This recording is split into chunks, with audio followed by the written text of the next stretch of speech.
आदरणीय शिक्षक साथियों एवं मेरे YouTube चैनल पर देखने वाले सभी पालकगण एवं बच्चे, आज के वीडियो में हम आपको राज शिक्षा केंद्र मध्य प्रदेश भोपाल द्वारा जारी प्रश्न बैंक विषय गणित कक्षा 5वीं के संबंध में हम आपको वीडियो प्रसारित कर रहे हैं, जिसमें इसके पहले हमने 1 से लेके 52 तक के प्रश्नों की जानकारी हमने आपको दे चुका है।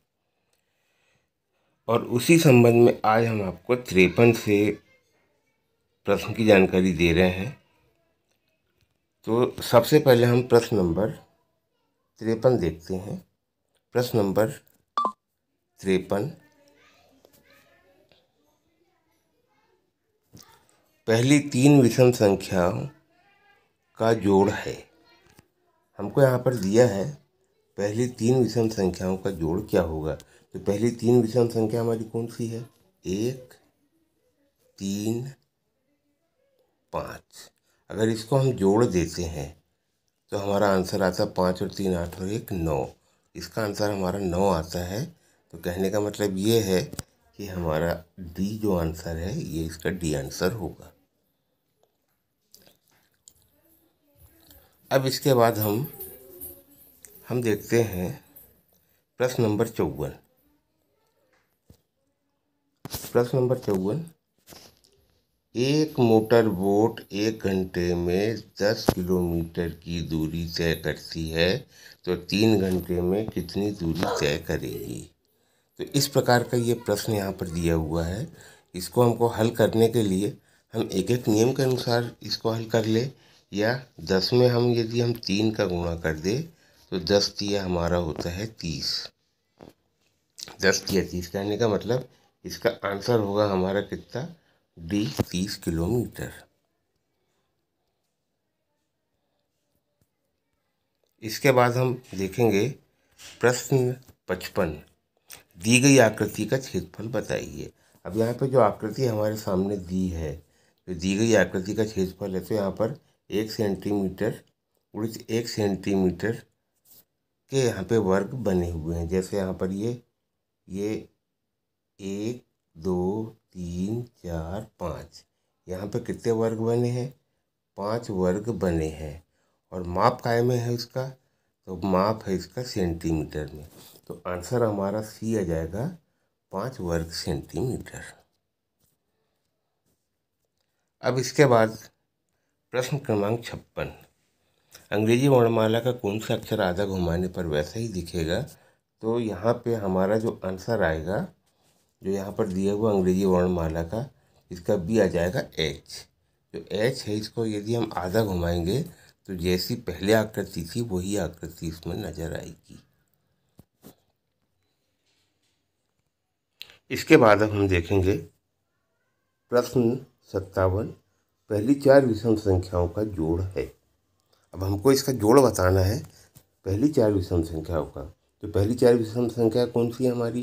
1, 3, 5, 7। और ये सबको यदि हम जोड़ दें तो हमारा आंसर आ रहा है इसमें कितना? 16। 7 5 12, 12 3 15 और 1 16। तो इसका आंसर हमारा हो जाएगा ए 16।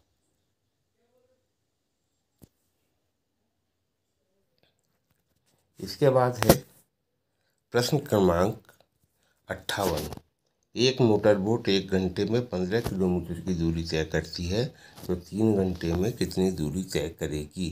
तो इसको भी हम एक एक नियम के अनुसार हल कर ले, या यहाँ पे हम 15 में यदि हम 3 का गुणा करें तो हमारा आ जाता है कितना? 45। कहने का मतलब इसका ए जो आंसर है ये आ जाएगा 45 किलोमीटर। अब इसके बाद है प्रश्न 59, दी गई आकृति का क्षेत्रफल है। अब दी गई आकृति, इसका क्षेत्रफल कितना होगा? तो इसका जो माप है वो 1 सेंटीमीटर और 1 सेंटीमीटर दिया है। तो यहाँ पर ये 1 2 3 4, कहने का मतलब इसका आंसर आएगा 4 वर्ग सेंटीमीटर। ये इसका हमारा आंसर आ जाएगा।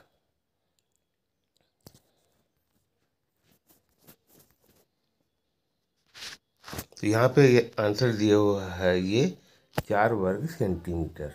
इसके लिए हम आंसर देखें तो ये हमारा आ गया 4 वर्ग सेंटीमीटर। अब इसके बाद क्योंकि कुछ क्वेश्चन बार बार इसमें रिपीट हो रहे हैं, जैसे अंग्रेजी वर्णमाला का जो क्वेश्चन आया है, अभी थोड़ी देर पहले ये वाला क्वेश्चन आ चुका है। जैसे यहाँ पर दिया हुआ है अंग्रेजी वर्णमाला का कौन सा अक्षर आधा घुमाने पर वैसे ही दिखेगा, तो इसका आंसर हमारा H जो दिया है ये आ जाएगा। अब इसके बाद हम देखते हैं प्रश्न क्रमांक 61, पहली दो विषम संख्याओं का योग है। अब यहाँ पे हमको बताना है पहली दो विषम संख्याओं का योग कितना होगा। तो हमारी विषम संख्या कौन सी है, पहली है 1 और दूसरी क्या है 3। ये दोनों को यदि हम जोड़ेंगे तो कितना आ जाएगा 4। कहने का मतलब इसका ये उत्तर है 4। अब इसके बाद प्रश्न नंबर 62, एक मोटर बोट 1 घंटे में 20 किलोमीटर की दूरी तय करती है, तो मोटर बोट को 60 किलोमीटर की दूरी तय करना हो तो वह कितना समय लेगी। अब हमको यहाँ पे समय की जानकारी देना है, तो हम एक एक नियम के अनुसार कर ले, या हम 60 में 20 का भाग दे दें। 20 का तो 20 दिया हमारा 60 हो जाएगा, तो हमारा आंसर आ जाएगा कितना 3 घंटे। इसका आंसर हमारा आ जाएगा। तो इसका आंसर हुआ हमारा 3 घंटे। अब इसके बाद प्रश्न क्रमांक 63, दी गई आकृति का क्षेत्रफल है। तो यहाँ पर हमको आकृति का क्षेत्रफल बताना है। यहाँ पे कितनी है ये, यदि हम इसको गिने तो 1 2 3 4, यहाँ पे 4 दिया हुआ है। और यहाँ पे उत्तर में ए और बी में 4 सेंटीमीटर और बी में 4 वर्ग सेंटीमीटर दिया हुआ है। हम बार बार आपको जानकारी दे रहे हैं कि किसी भी आकृति का हम क्षेत्रफल निकालते हैं तो उसका उत्तर जो आएगा वो हमेशा वर्ग में आएगा, क्योंकि यहाँ पर ये 1 वर्ग बना हुआ है, इसको हम वर्ग बोलते हैं, और माप काय में है इसका सेंटीमीटर में है। तो इस प्रकार से इसका आंसर हो जाएगा हमारा 4 वर्ग सेंटीमीटर। तो इस बात का हमको ध्यान रखना है बच्चों को बताने के लिए। इसके बाद यहाँ पर दिया हुआ है अंग्रेजी वर्णमाला का कौन सा अक्षर आधा घुमाने पर वैसा ही दिखेगा। तो यदि हम इसका आंसर देखें तो इसका आ जाएगा डी आई। अब इसके बाद प्रश्न क्रमांक 66, हम प्रश्न क्रमांक 66 देखते हैं। पहली 5 विषम संख्याओं का जोड़ है। पहली 5 विषम संख्याओं को यदि हम देखें तो 1 3 5 7 और ये हो गया हमारा 9। यदि हम इसको सबको हम जोड़ते हैं तो हमारा जो आंसर आएगा वो आ जाएगा हमारा कितना 25। जैसे यहाँ पर 9 और 1 10 और 8 18 और 7 ये 25 इसका आंसर आ रहा है। तो हमारा इसका आंसर हो जाएगा ए 25। अब इसके आगे हम देखेंगे प्रश्न क्रमांक 66, निम्नलिखित संख्याओं में कौन सी संख्या 9001 है। यहाँ पर हमको बताना 9001 कौन सी संख्या है। तो यहाँ पे 9001 हमारी जो है इसका आंसर है सी, ये लिखा हुआ है 9001। इसके बाद प्रश्न क्रमांक 67, एक 16 वर्ग सेंटीमीटर क्षेत्रफल वाले वर्ग को 2 समान त्रिभुज में बांटा गया है, तो प्रत्येक त्रिभुज का क्षेत्रफल होगा। इसका हमको आंसर बताना है। तो कहने का मतलब क्या है, एक वर्ग है तो इसका क्षेत्रफल बता रहा है कितना 16 वर्ग सेंटीमीटर। और यदि मान के चलो कि इसको यदि हम 2 भाग में यदि बांट देते हैं तो हम इसमें 2 का भाग दे देंगे। हम 2 का भाग देते तो 2 अट्ठे हमारा 16 हो जाता। कहने का मतलब 8। तो इसका आंसर आएगा हमारा 8 वर्ग सेंटीमीटर। तो इसका ये जो डी आंसर है ये इसका आंसर रहेगा डी 8 वर्ग सेंटीमीटर। इसके बाद हम देखते हैं प्रश्न 68, एक वर्ग ABCD यहाँ पर जो बना है, ये यहाँ पे आप देखेंगे ये ABCD को एक चौथाई घड़ी की दिशा में घुमाने पर वह किस तरह दिखाई देगा। तो कहने का मतलब हमको एक चौथाई घुमाना है। कहने का मतलब कि अगर मान के चलो ये इस प्रकार का चित्र है तो हमारा एक चौथाई भाग यहाँ जाएगा और इधर नीचे हमारा 1/2 भाग आएगा। अब इसका यदि हमको निकालना है तो इसका जो आंसर जो आएगा, क्योंकि यहाँ पर जो दिया है ABCD, तो कहने का मतलब कि D और A ऊपर वाली पंक्ति में जाएगा। जैसे यहाँ पर ये D और A लिखा है और A और B इधर, तो ये वाली जो B जो आकृति है ये इसका आंसर होगा, क्योंकि इस चतुर्भुज को या इस वर्ग को घुमाने पर, ABCD को घुमाने पर हमारा आंसर आएगा इसमें DB। इसका आंसर आ जाएगा हमारा DABC।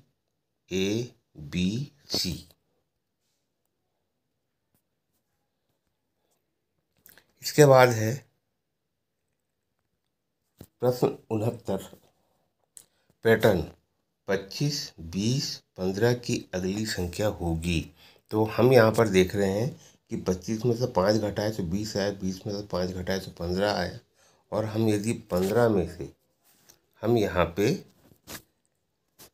15 में से यदि हम 5 घटाएंगे तो हमारा आंसर कितना आ जाएगा इसमें हमारा आंसर आ जाएगा 10। तो कहने का मतलब ये है कि इसका जो ए आंसर है ये आएगा। इसके बाद हम देखते हैं प्रश्न क्रमांक 70। गीली दाल का वजन 16 किलोग्राम है। गीली दाल का वजन कितना है? 16 किलोग्राम। यहाँ पे बता रहा है गीली दाल का वजन 16 किलोग्राम है। दाल से बने पापड़ का वजन सूखने के बाद 1/4 रह जाता है, तो पापड़ का वजन कितना होगा? तो हमको ये इसमें निकालना है। तो हम क्या करेंगे कि ये जो 16 है, 16 में हम 1/4 का गुणा करेंगे इस प्रकार से, 4 एकम 4 और 4 चौक 16। तो इसका जो आंसर आ जाएगा ये 4 किलोग्राम आ जाएगा।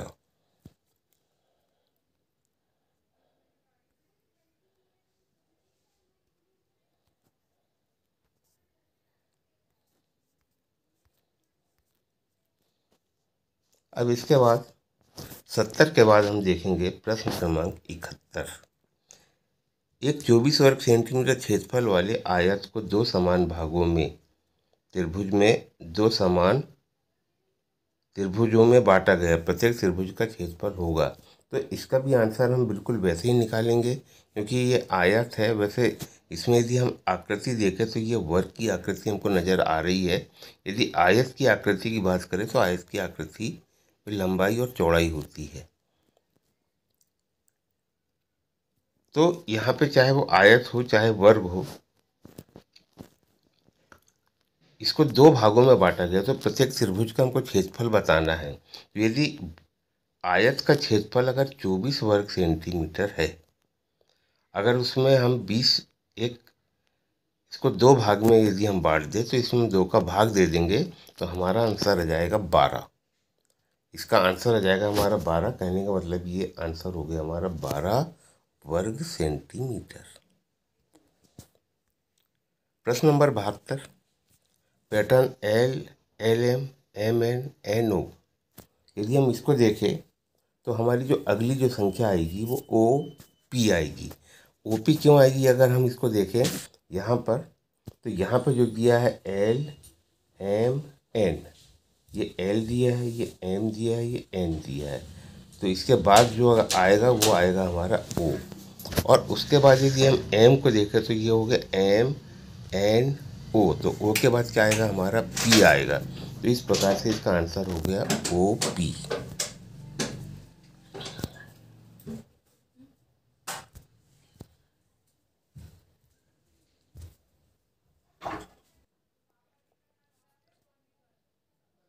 इसके बाद हमारा प्रश्न है 73। पैटर्न 7, 9, 11, 13 की अगली संख्या होगी। तो हम देखेंगे इसमें 2 का अंतर है। 7 के बाद 9 आया, 9 के बाद 11 आया, 11 के बाद 13 आया, तो 13 में हम 2 जोड़ देंगे तो आने वाली संख्या आएगी हमारी B15।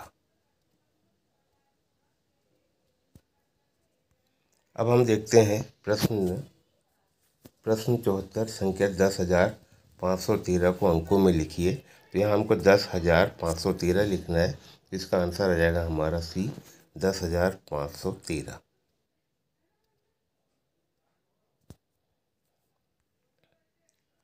इसके बाद अंग्रेजी वर्णमाला का कौन सा अक्षर आधा घुमाने पर पहले जैसा ही दिखेगा, तो इसका आंसर आ जाएगा CO, इसका आंसर है। अब यहाँ पर हम देखेंगे प्रश्न क्रमांक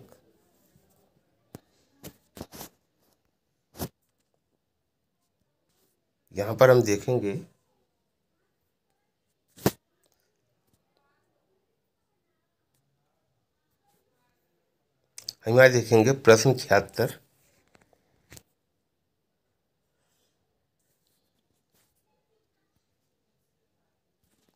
प्रश्न 76 किसी 20 वर्ग सेंटीमीटर क्षेत्रफल वाले आयत के 2 बराबर हिस्से करते हुए 2 त्रिभुज बनाया गया, प्रत्येक त्रिभुज का क्षेत्रफल बताइए। इसी प्रकार के हमारे 2-3 प्रश्न आ गए हैं। क्योंकि हमको आयत का क्षेत्रफल को आधा यदि करना है तो हम 20 में हम 2 का भाग दे देंगे, तो हमारा आंसर आ जाएगा 10। कहने का मतलब इसका आंसर है 10 वर्ग सेंटीमीटर।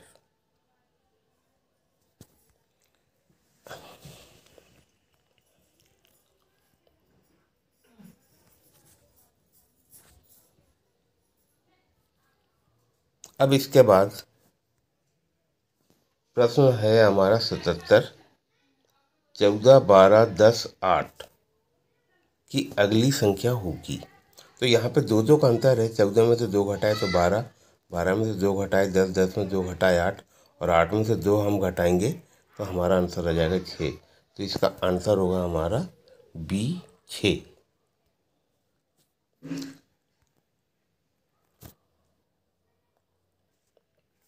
अब इसके बाद हमारा ये अंतिम प्रश्न हम यहाँ पे ले रहे हैं। प्रश्न 78, संख्या 3500 को अंकों में लिखिए। तो इसका आंसर है हमारा 3005। ये जो लिखा हुआ है ये हमारा इसका आंसर हो जाएगा। तो साथियों, अभी आपने देखा हमने प्रश्न क्रमांक 53